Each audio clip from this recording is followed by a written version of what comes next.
মধ্যপ্রাচ্যের দ্বিতীয় বৃহত্তম শ্রম বাজার হিসেবে পরিচিত সংযুক্ত আরব আমিরাতে বাংলাদেশি কর্মী পাঠানো সাম্প্রতিক সময়ে ব্যাপকভাবে কমে গেছে।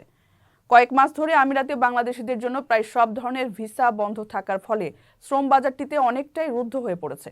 এ কারণে একদিকে যেমন ভ্রমণের জন্য আগ্রহী ব্যক্তিরা হতাশ, তেমনি কর্মসংস্থান প্রত্যাশী বাংলাদেশিরাও চাকরি পাওয়ার সুযোগ হারাচ্ছেন। জানা গেছে, ভিসা বন্ধের কারণে গত বছর থেকে চলতি বছর পর্যন্ত দেশটিতে কর্মী পাঠানোর সংখ্যা প্রায় অর্ধেক হয়ে গেছে। বিএমইটির তথ্য অনুযায়ী 2023 সালে 98,614 জন কর্মী আমিরাতে গিয়েছিলেন, কিন্তু চলতি বছরের নভেম্বর পর্যন্ত ওই সংখ্যা মাত্র 47,165 জনে দাঁড়িয়েছে। এর পাশাপাশি দেশটিতে প্রতিষ্ঠানের নিয়োগদাতা পরিবর্তনের সুযোগও বন্ধ রয়েছে, ফলে অনেক প্রবাসী বিপাকে পড়েছেন।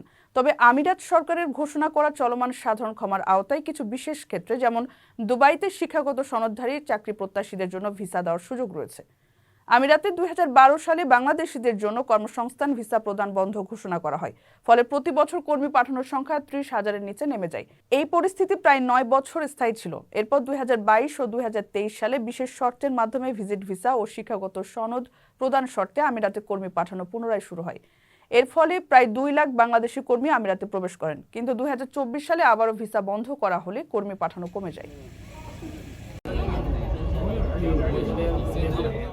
কারো কাছে স্বপ্ন পূরণ, কারো আনন্দের উপলক্ষ, আবার কারো জীবন পাল্টে দেওয়ার মুহূর্ত, কখনো জীবন বাঁচাতে সর্বোচ্চ গতিতে উড়ে চলা, কারো আবেগের শেষ মুহূর্ত, আপনজনের শেষ বিদায়ে শামিল হওয়া।